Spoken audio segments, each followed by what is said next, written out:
Good morning. Can everyone hear me okay?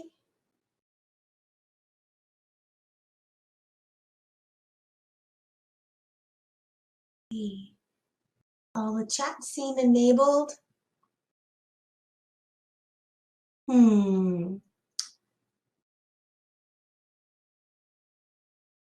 Everything looks like it's enabled okay.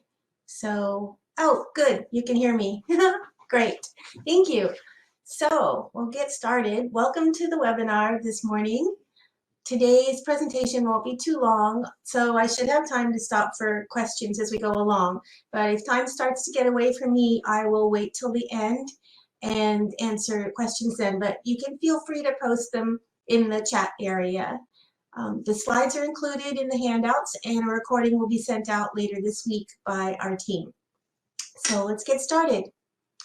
I was wondering if I should have given this webinar another name, because not everyone knows what trustworthiness is all about. The question is, how can I persuade my audience that the research findings of my inquiry are worthwhile? Trustworthiness criteria replaced the concepts of reliability, validity, and generalizability to assure the integrity of qualitative research. We'll discuss the meaning and application of these key concepts for use in qualitative studies. So the credibility of a qualitative study, let me get you on.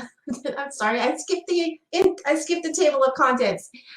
These are the key terms: the credibility, transferability, dependability, and confirmability, and we'll discuss integrity and bias as well. So the credibility of a qualitative study depends on the ability of the effort of the researcher. Strategies for ensuring quality should be built into the qualitative research process, and students must be proactive to take active responsibility for ensuring these criteria will apply to their study design during the design process. And then afterwards, you reevaluate and add details from how your study actually occurred as to how that strategy was implemented in your study. You provide examples. So in addition to credibility, transferability, dependability, and confirmability, some researchers also advocate for authenticity, which we'll also discuss in the context of these four concepts. We'll describe how to apply a variety of strategies to justify the quality of the research.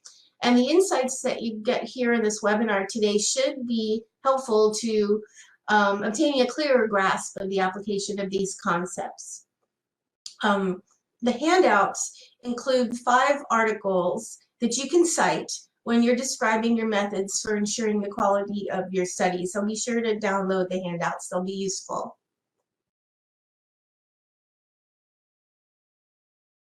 So questions to ask yourself as you go into the concepts of trustworthiness is, how can I establish confidence in my findings? How does the reader determine whether my findings are genuine, authentic, and come directly from the participants? And how do we know whether the findings are applicable in other settings with other respondents? And how do we know the findings could be repeated consistently with similar participants in a similar context? How do we know the investigation is not influenced by the bias, motivation, or interests of the researcher or the participants? And how do we know the participants didn't include false information?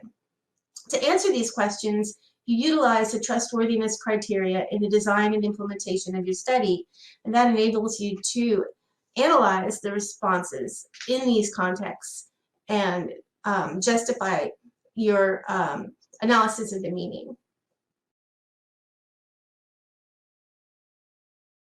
So the strategies shown in this webinar apply to these concepts. Although it includes a brief overview, I also recommend you check with your committee regarding their interpretation and look in your textbooks. Be sure you all agree when designing your study. It should be pretty straightforward because I've provided all the handouts that define these concepts. But they will review as they read your dissertation drafts, of course, and you can also use your textbook definitions in addition to the articles that I've provided. So let's start with credibility. Okay. Credibility. Do the findings represent plausible information drawn from the participants' original data? Is the researcher's interpretation correct? One author that I've included in the handouts defines credibility as the confidence that can be placed in the truth of research findings. Another author described it as the accurate and truthful depiction of a participant's experience. And a third said credibility addresses the fit between respondents' views and the researcher's representation of them. The fourth author that I included in the handouts advocated for using credibility criteria and all of the concepts we'll discuss today to assess the quality of qualitative research. So all of these papers are provided and you can cite them, as I mentioned. Prolonged engagement is one way of demonstrating credibility. Qualitative research data collection requires the researcher to immerse themselves in the participant's world. And this helps the researcher gain insight into the context of the study and minimizes distortions of information that might arise due to the presence of the researcher in the field. The researcher's extended time in the field is called prolonged engagement, which improves the trust of the respondents and provides a greater understanding of participants' culture or context. An extended time in the field develops a rapport, and informants may volunteer different or more sensitive information than they did at the beginning of the research project. Extended time prolonged engagement can also be used in the context of an interview. Towards the end of the interview, the respondents are more likely to start feeling more comfortable and provide more detailed information.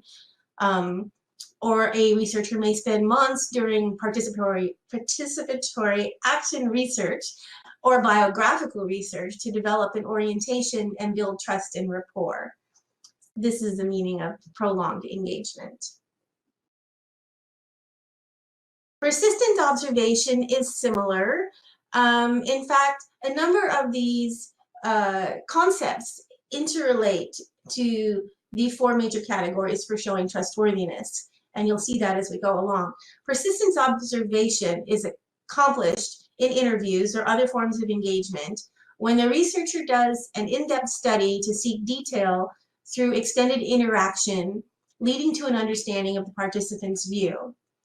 For example, in an interview, you can ask Likert scale questions and then ask for qualifying remarks. This helps you get greater understanding of participants' reasons for giving ratings on the Likert scale. Persistent observation helps discover participants' qualities and their unusual characteristics. Extended interaction within the context and with the participants is of an advantage to the researcher because it helps to provide an understanding of the essential characteristics of the setting and the participant perspectives. So data collected, as I mentioned earlier, on entry to the field study is considered weaker than that is collected at the end. Peer debriefing is another way of showing credibility. Peer debriefing, peer examination, and scholarly guidance, such as that provided by a doctoral committee. Can a Likert scale be used in qualitative research? Actually, that's mixed methods. Yes, you're right. I got off there. Mixed methods would be where you use a Likert scale and then get qualifying remarks afterwards. So a doctoral committee does provide some level of peer examination, scholarly guidance, and peer debriefing. Other students, the faculty, or mentors outside of your school also improve the quality of the inquiry and authenticity of the study. When you read a journal, for example, the articles are peer-reviewed, which adds to their credibility.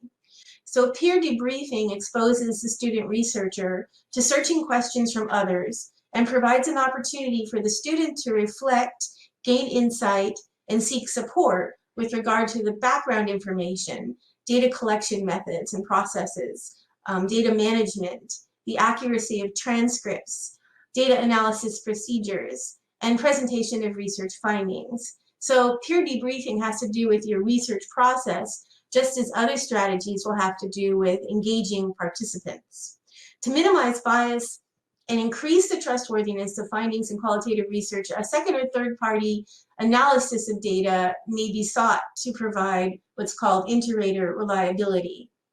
For example, when I designed my dissertation, I discussed the process of data collection, analysis, and interpretation of findings with an expert researcher outside of my doctoral committee.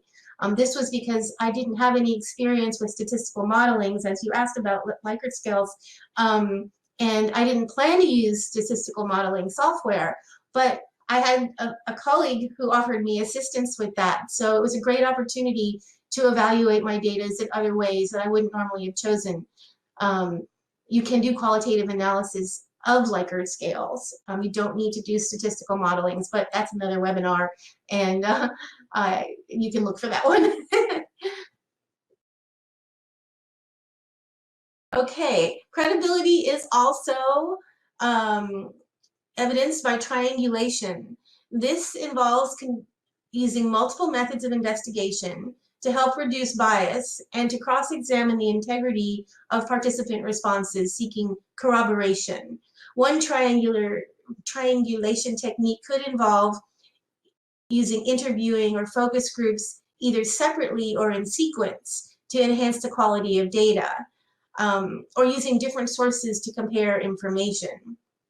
For example, you could conduct interviews, analyze data, and then again, mixed methods, use a survey with a broader population, or take this information and use it with a focus group to get more defined consensus. Or you could conduct the broader examination, like the focus group or a survey or poll, and then conduct interviews with a few people from the same target population to find out why the survey responses indicated what they did or were skewed in a way which they may appear to be, or why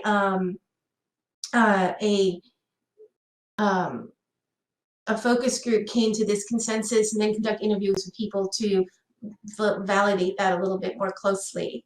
Another method could be asking for similar information in a different way, such as qualifying remarks, as I said before. When you probe deeply in an interview, when it's not such a structured interview, when it's semi-structured, people can answer your questions, and then you can probe more deeply to clarify certain information and make sure you understand correctly. Triangulation can involve interviewing different informants to verify or refute impressions or information gained through other methods, such as observations.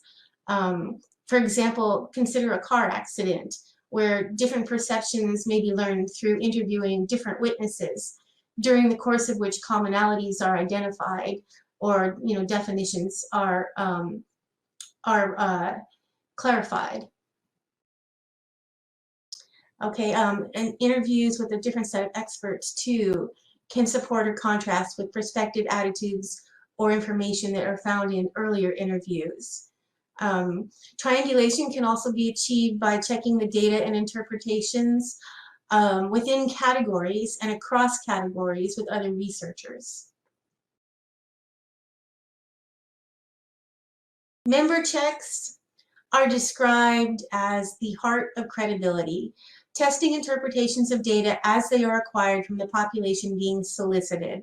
And this is similar to what I just mentioned, that when you're in a semi-structured interview, for example, then you can ask for clarification or ask more probing questions depending on responses. The purpose of doing member checks is to eliminate researcher bias when analyzing and interpreting the results. This means that the analyzed and interpreted data is sent back to participants or reiterated so they can evaluate your interpretation, and they can suggest changes if they're unhappy with the interpretation or information, or if it's been misreported or misunderstood. So this includes a process of going back a second time to an interviewee to clarify, not necessarily just in the semi-structured interview. An example in a semi-structured interview is also that it can be modified after a pilot study or multiple pilot studies. This is why you do pilot studies. because based on how participants felt about the questions being asked, you could end up adding more questions to probe more deeply to assure valid interpretations are gathered, or to delete or modify questions which were confusing to participants. Constantly checking the data and interpretations with participants ensures the credibility of the data, and this can be accomplished by asking questions in different ways as well, as mentioned earlier, through prolonged engagement. You can come back to a question. Sequencing of questions in an interview can sometimes be leading, so maybe later on in a different section you'll want to go back and ask the question in a different way. Researchers are required to include the verbatim voices of respondents in presenting their analysis and interpretation of the data. This is where you insert quotes from interviews to illustrate your findings and to demonstrate that you have interpreted the meaning correctly. Credibility is also assured through negative case analysis. And this has to take place when the researcher's expectations are contradicted, if you had any expectations or hypothesis to begin with. If contradictions happen during the investigation, the researcher is required to conduct negative case analysis of those cases emerging from the study. So reporting negative cases, contradictions, and contrasting perspectives improves the credibility of the study because you are accounting for the contradiction that emerged from the data, which could provide plausible alternative perspectives or explanations of information. In other words, a negative case analysis helps reformulate the research questions and improve the rigor of the study. All information that arises from a study is valuable in terms of it being clearly conveyed as a finding of the study. So the next section, next major topic is transferability.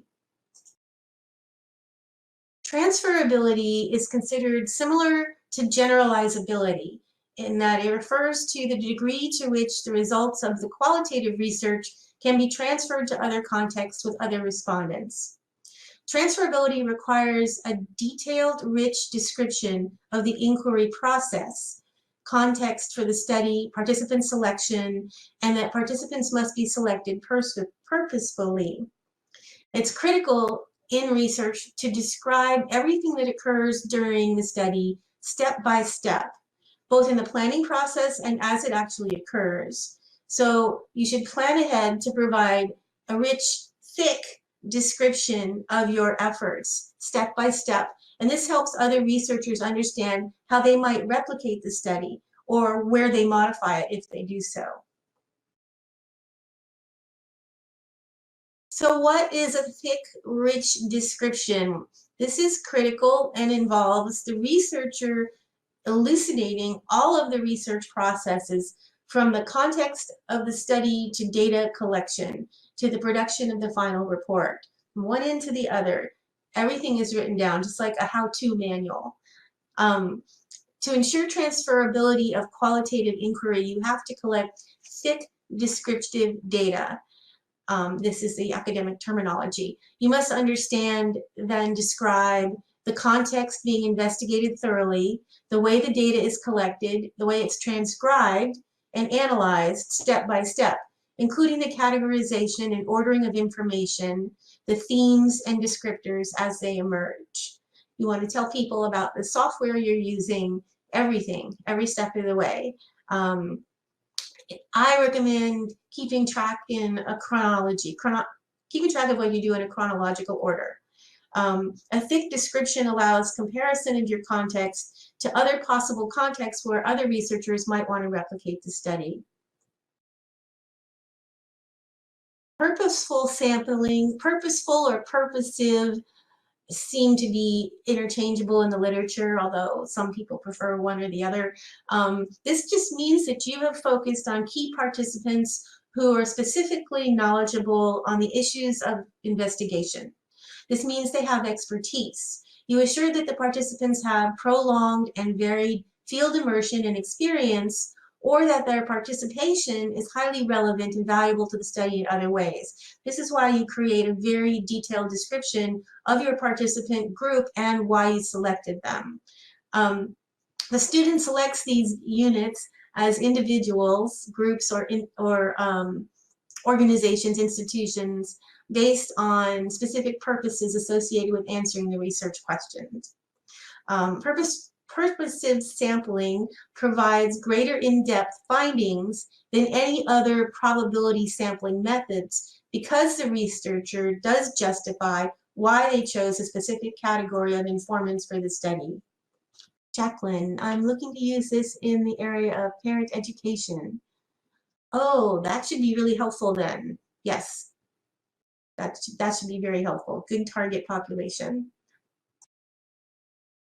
Dependability is the next category.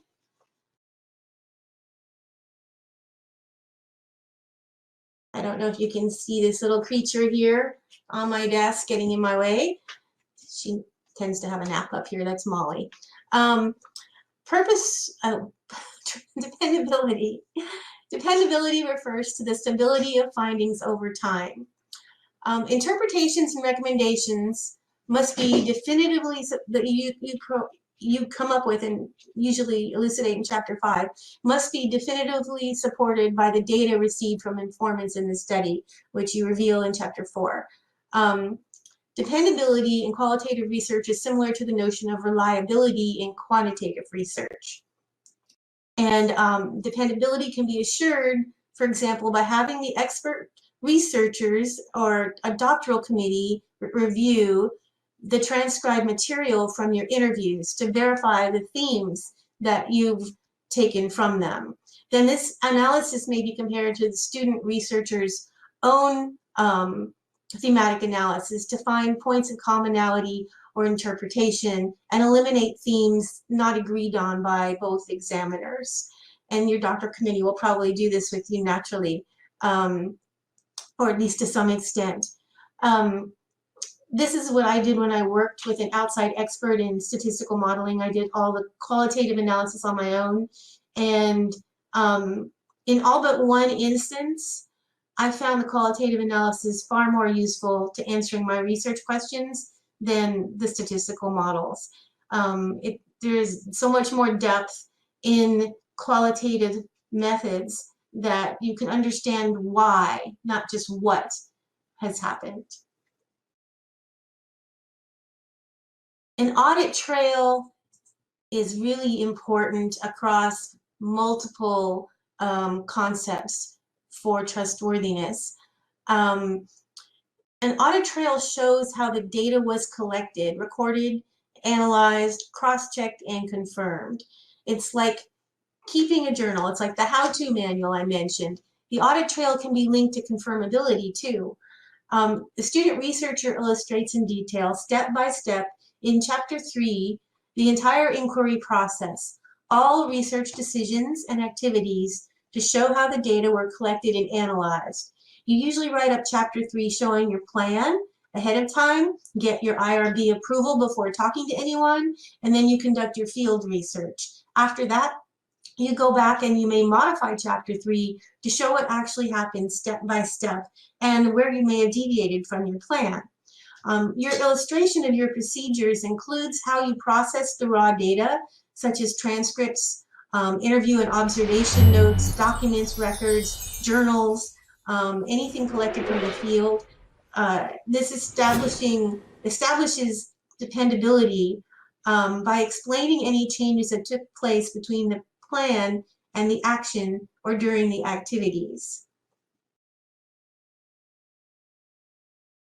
Stepwise replication. Stepwise replication is an evaluation procedure where two or more researchers analyze the same data separately and compare results. It's kind of like what I just mentioned. If you have someone on your doctoral committee that will go through the data and give you their impression, or someone outside of the doctoral committee, and then you compare. And any inconsistencies that arise from these separate analyses need to be addressed to improve the dependability of the analysis. And if the results are similar, then dependability is achieved, or where results are similar. If some of these concepts sound similar, it's because they are. You can look them up in your textbooks to differentiate between them more specifically as you write, but the articles I provided will also give you citation resources. You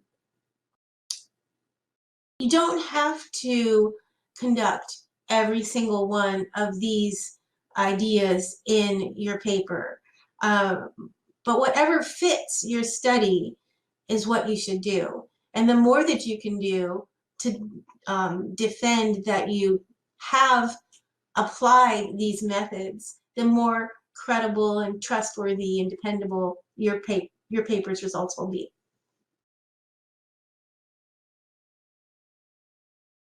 Code recode strategy. Simply code the data twice. Wait a couple of weeks. Is this similar to inter-rater reliability? Yes, there's a lot of similarities in some of these concepts, because the major categories of credibility, dependability, transferability, all these major categories have similar requirements to apply them. So you will see that there are similarities. But that's why I gave you the handouts too, so you can define each of these approaches for your use in your study, in your paper, and then later come back and say this is how you plan to apply, and then go back later and say this is how it was applied, for whatever works for your study. If it doesn't match up, then you just leave it out. So code recode strategy, did that answer your question? Code recode strategy, wait a week or two in between coding. Do it once and get all of your coding done, and then come back a couple weeks later or a week later and do it again and see if you came up with the same thing. Alternatively, observe the phenomenon more than once and code again. Or two different people can code and then compare results, which again is similar. This strategy is conducted and reported specifically as you write up your study methods and findings. If the coding results are in agreement, it enhances the dependability of the qualitative inquiry. And the fact that you've done this enhances the dependability. This helps the researcher gain a deep understanding of the data patterns and improves the presentation of participant narrations. Peer examination, as mentioned earlier in the section on credibility, peer debriefing leads to dependability too. A number of these strategies contribute to trustworthiness criteria in more than one way. Peer debriefing, peer examination, scholarly guidance, these are all very similar processes. They improve the quality of the inquiry, they improve authenticity, they minimize bias. Okay, a second or third party analysis of data provides inter-rater reliability. So that's a little different, but it's, well, yeah, they're all very much the same. The actual definitions are in the handouts for each one of these. This is similar to member checks again. Neutral colleagues are preferred, such as other doctoral students who are doing or have experience with qualitative research. This supports the honesty as peers contribute to a deeper reflexive analysis. And colleagues may help to identify categories not covered by the research questions, and they may help to identify negative cases. So the next section is confirmability.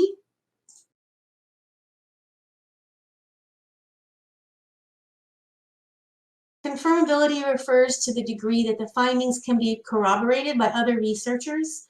This was also supported by a clear audit trail mentioned earlier. This helps to eliminate subjectivity and assure findings clearly derived from the data. An audit trail offers visible evidence from process to product that the researcher did not simply find what they set out to find, and an audit trail helps in the same way as triangulation and a reflexive journal. All of these things add to documentation that the findings can be corroborated.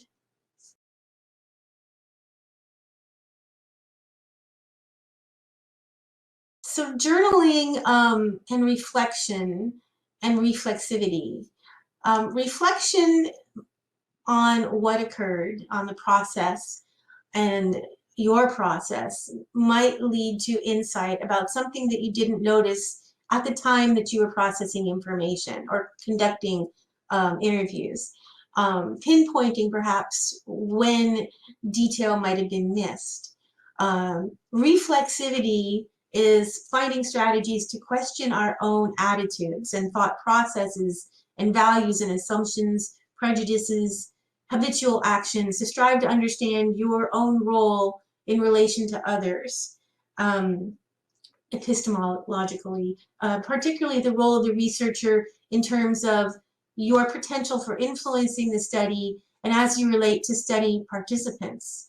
Influence isn't always negative. For example, in action research on community engagement, influence can be intentional and have the desired effect of empowerment or capacity building or improving advocacy. But this should all be reflected upon, and your role should be, reflecting on your own role is called reflexivity. So journaling is considered a form of developing an audit trail in these contexts. It's very valuable information. And there's a handout that goes into further detail on each of these strategies to clarify more.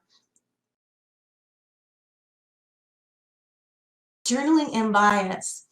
Reflective and reflexive documents or journals kept by the researcher in order to reflect on or tentatively interpret and plan during the data collection process.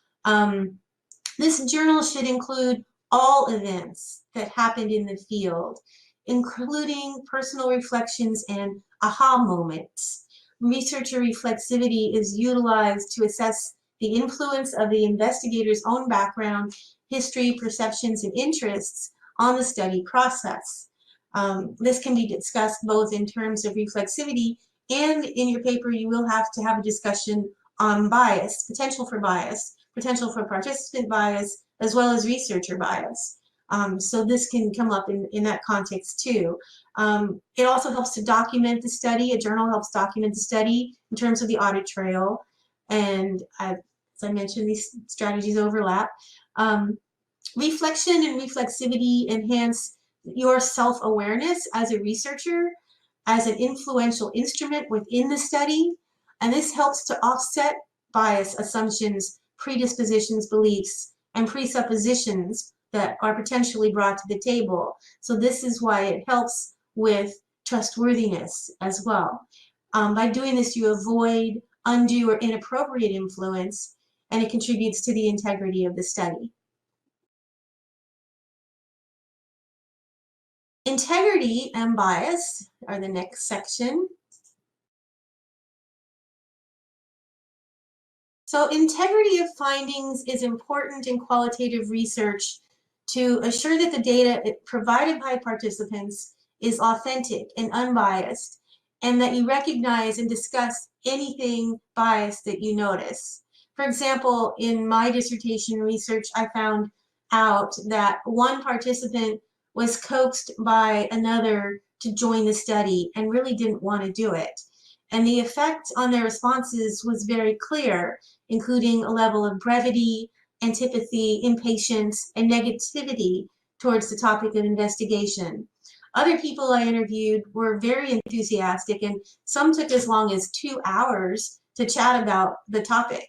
But this one person just wanted to be done with it, and it was really clear to me. I could really tell that. And so this discussion in my findings helped to assure the integrity of the research. So you can also see that negative bias, such as towards the topic or study or due to peer influence, can exist even where it's not stated.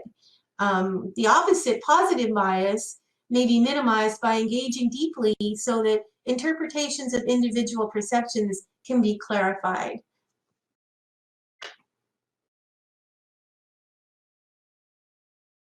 Participant bias in sampling. In your paper, you'll discuss the limitations of participant bias and your own bias, and how this could affect the accuracy of your interpretation of any interaction with human subjects. This form of reflection and authenticity adds to the trustworthiness and integrity of your study.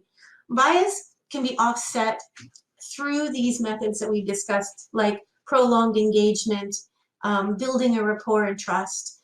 Participant bias can occur in sampling, and you discussed this in your paper. Demographic distinctions such as gender, race, age, religion, or nationality, level of education, years of work in the field, or level of responsibility and influence could be useful for identifying potential for bias in the study. And this is an objective observation, potential for bias. It's very objectively written up. And sometimes you may find there's no correlation to any of these areas at all. For example, I interviewed a number of human resource managers, and their level of education and years of work in the field had some influence. I felt like level of education did not seem, in their age and demographic distinctions didn't seem to have any influence on responses whatsoever. There was no correlation.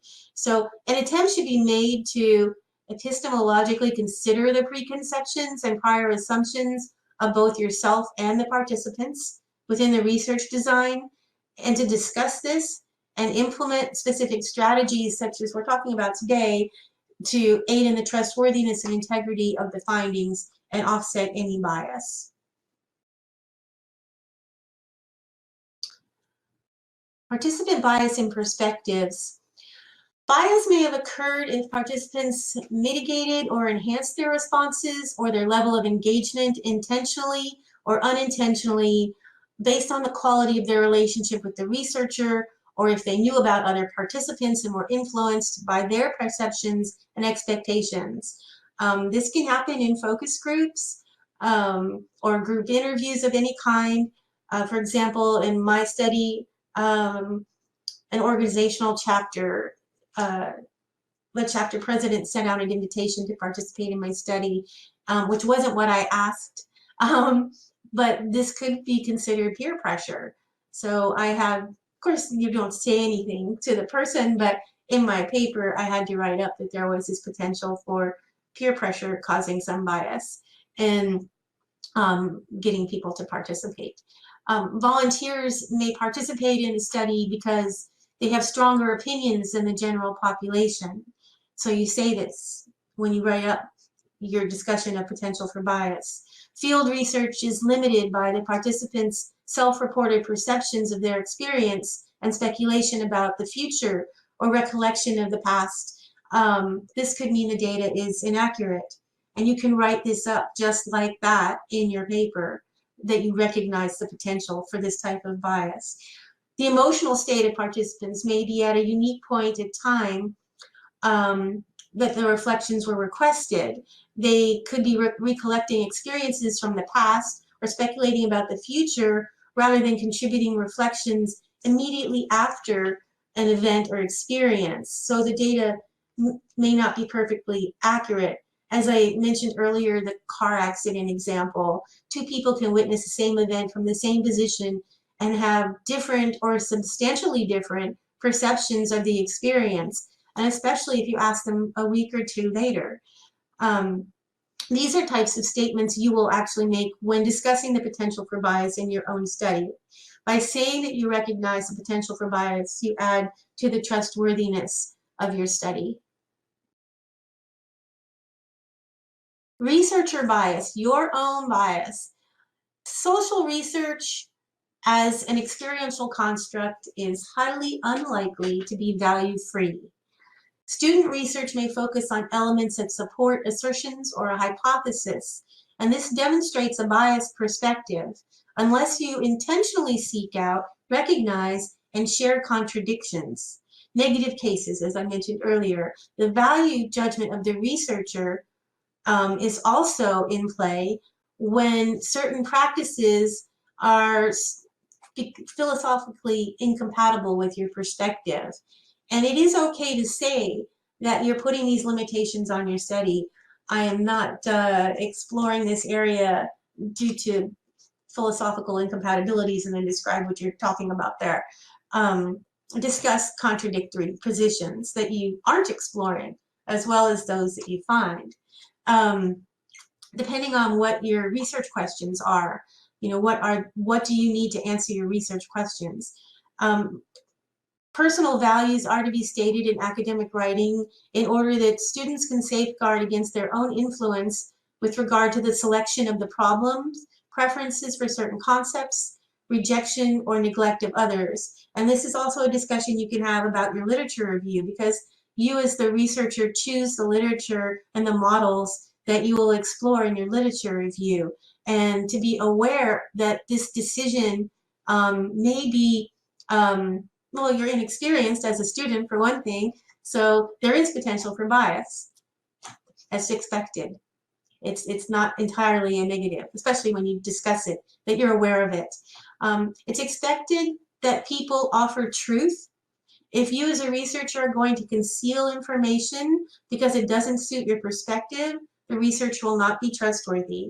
If you conceal information when seeking informed consent from your participants, this must be discussed with your committee and justified prior to submitting to the IRB. Unwitting concealment is even inappropriate, but sometimes in some kinds of research, you intentionally leave out certain information that could be of influence. So this is a nuanced area that you should discuss with your committee when you're designing your study, if you're going to leave out information from the informed consent. Then you write about why you did so in your paper. Study design. Bias can be evident in study design, as I mentioned in the literature review, and you can write this kind of thing up in your paper, just the way we're discussing it today.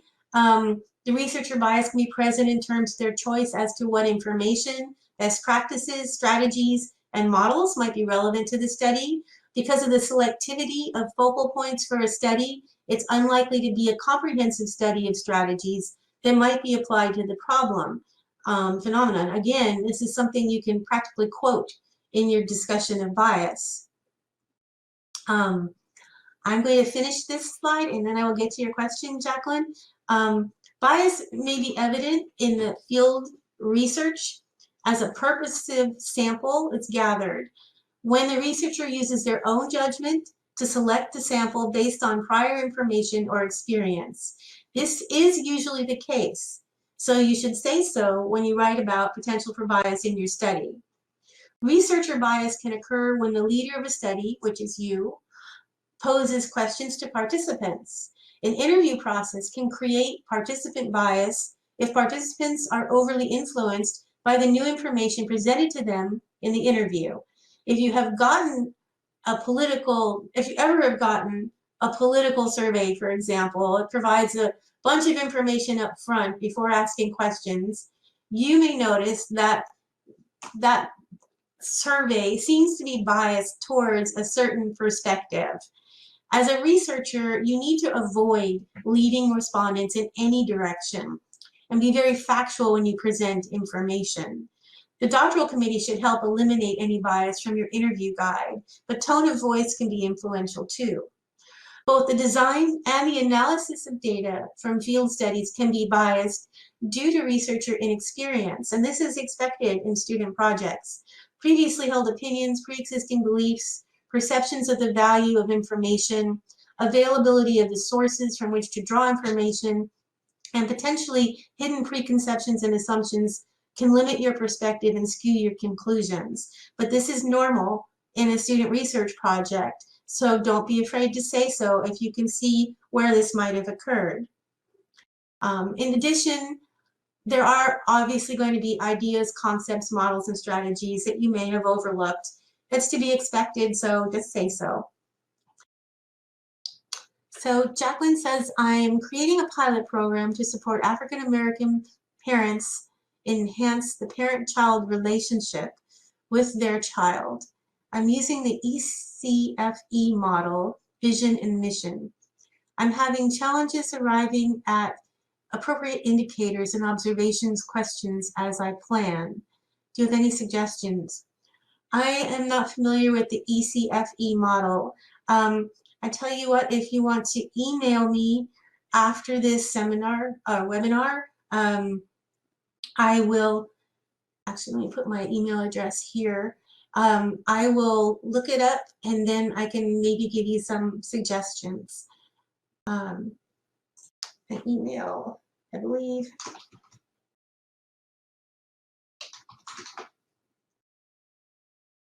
I believe that's my email, which I should have put in the welcome note. But yeah, I'll look it up and I will see what I can find out for you. Okay. Reliable research, reliability.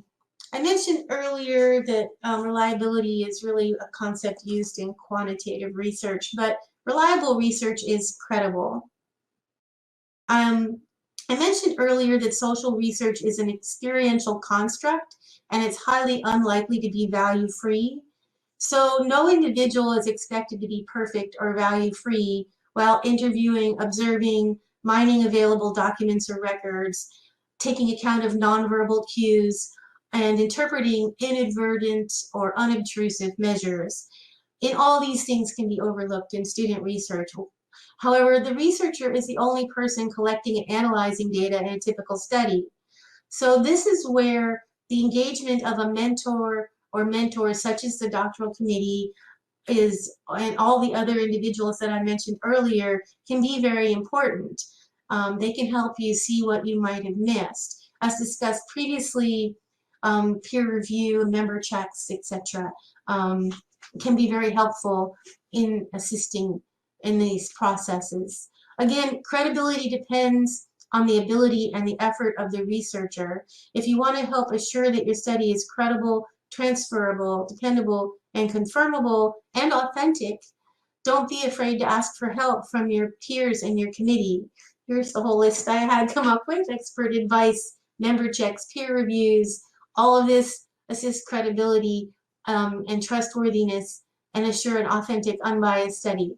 Oh, I was thinking I had put here the list of possible people you can seek help from, like other students and faculty members that you enjoyed your classes with, or a member of the doctoral committee, or if you know experts outside of your school.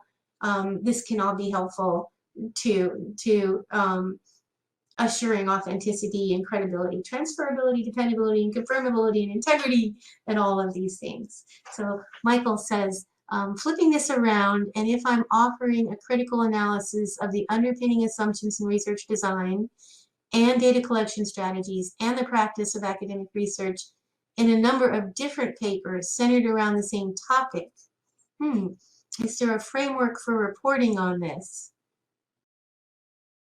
I don't know. A number of different papers centered around the topic.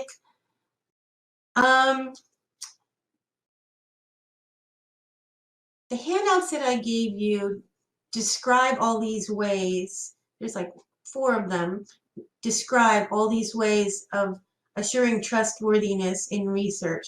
So you could consider each of these as a framework and define each one using those 4 papers, and then state how each of your research areas is reflected in these ways of assuring trustworthiness, of assuring credibility, transferability, dependability, confirmability, etc. You can use this as a framework, all these different ways. As in my dissertation, I listed them and in advance as to what I was going to try to do to demonstrate that each of these concepts were applied, and then went back with examples of how they may have been applied, including the negative cases where, oops, I found this one guy who I realized his responses weren't going to be necessarily as authentic because he didn't want to be there. I don't know if this has answered your question or not, but you can, when you look in those papers and you see see, I think one of them, Annie, 2014. That one is the one that I really liked, and all the other ones fit right into it. And it kind of just creates a list. This is this, and this, and you can use that as a framework. I hope that's helpful. Let me know. Hannah, will you send out the recording today? Probably not. It usually takes them a little while to send out the recording. I do go in and publish it afterwards, but it's not actually emailed out right away. Michael, perfect. Thank you. Great, good. I'm glad that answered your question. Patty, can you include anecdotal comments from other non-participants who observe some of your classroom research, i.e. classroom assistants, or would you interview them on their limited access to your research? I would ask your committee about this.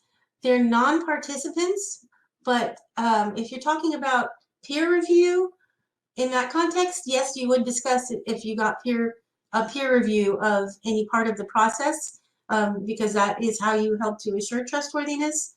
Anecdotal comments from non-participants, I'd ask your committee how they feel about that, because you're studying a specific group. So I don't know, this might be a tangent that you might want to ask them how to handle that if you think the information is worth including. Rana, if my data collection involves buying several books to build up an electronic collection, would it be required to explain the individual sources from which I purchased the books? Data collection involves buying several books to build up an electronic collection. I would keep track of that, of where for your own use, and whether it needs to be explained in your paper. It can be, because I'm in a literature review, for example, you can say, these are all the methods that I use to find literature, you know, these databases, Google Scholar, and you describe where you accessed information. So that could be valuable, it could be relevant. I would track that in an Excel spreadsheet or something, just so you have that information, and discuss with your committee then if they think that you should write that up. But I would keep track of it, definitely. Oh, good, Patty. I'm glad that helped.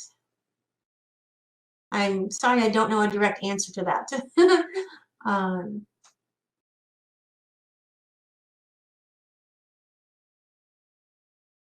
I do think anecdotal comments could be valid, but as non-participants, you'd have to talk about it separately. But committee has the final word on that. So the last slide here is the handouts. And these are not in APA exactly because it didn't want to do the proper indent in PowerPoint, but these are the handouts. The Annie, Bolton, Cypress, and Noel et al. These all discuss the criteria that we've talked about today. Traherne and Riggs, they discuss ensuring quality. You can't see my little pointer on there. Ensuring quality and qualitative research as well. One of these, oh, there it is. Cypress is reliability, ability. I thought I had one. Oh, Bolton. Sorry, rambling a bit. Bolton is the one. Reflection and reflexivity. What and why? This is an article published by Sage, so completely credible, and that will explain those concepts in more detail and how to apply them. So you can probably get more information there. So take a look at the handouts. Let me know if you have any questions. And I posted my email address there if you think of a question later. We have about 5-6 more minutes. So I'm going to hang out and let me know if you have any more questions. I'm glad that was helpful, Patty and Raina.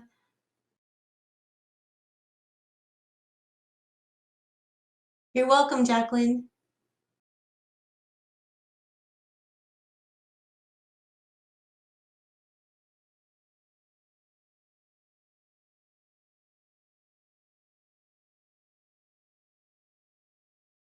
You're welcome, Lydia. I'm glad it was helpful. You're welcome. Widad, Terry. Awesome.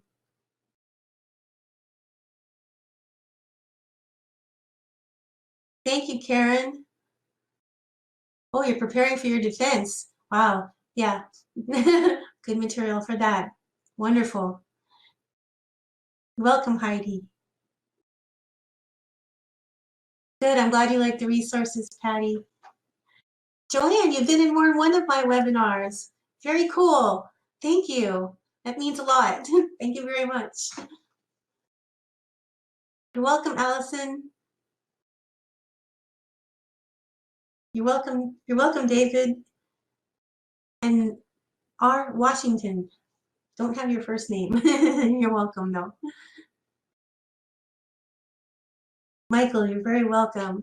Need to start writing. No, writing is not as easy as listening. I did another webinar just recently on dissertation writing starting from scratch. If you want to email me, I'll send you the link to that one.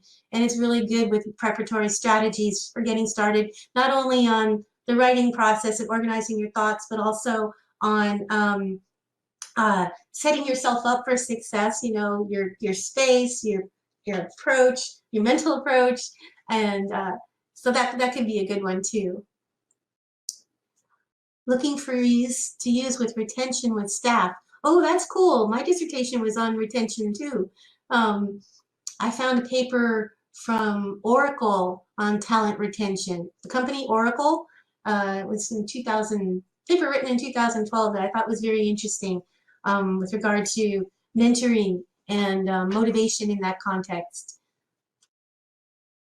You're welcome, Hannah and Jacqueline. I'm only completing my master's, not thinking about a doctorate at this point, but will need research in my field.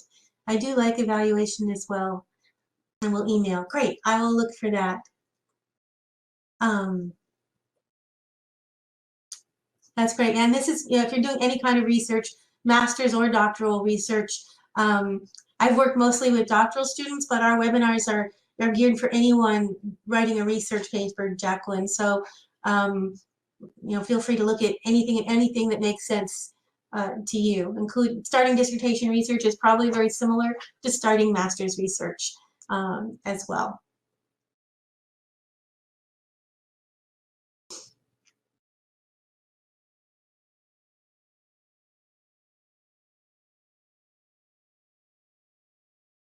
Great, I'm glad it was helpful. Got a couple more minutes here. If anyone thinks of any more questions, I'm going to stay right up till the hour or even a little after if needed.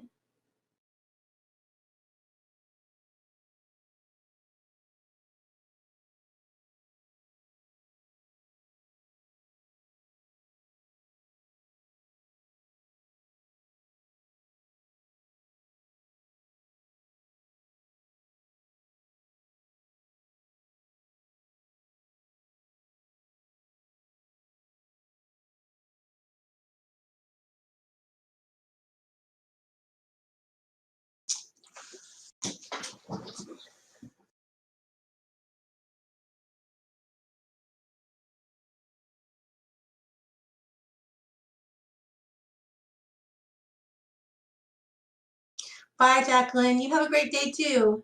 Yes, stay safe. I'm glad it was helpful.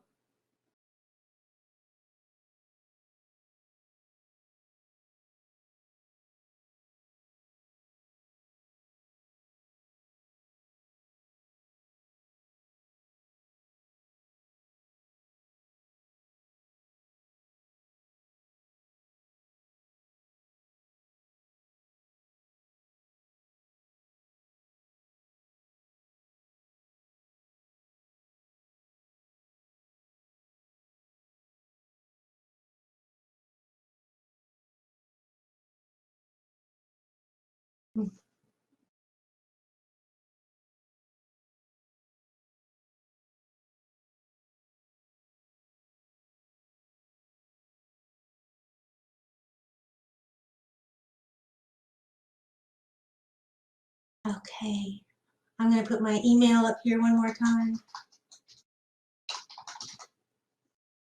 And then I'm going to turn off the recording. I don't know if that means everybody will be ending the webinar, out. So bye. Let's stop the recording.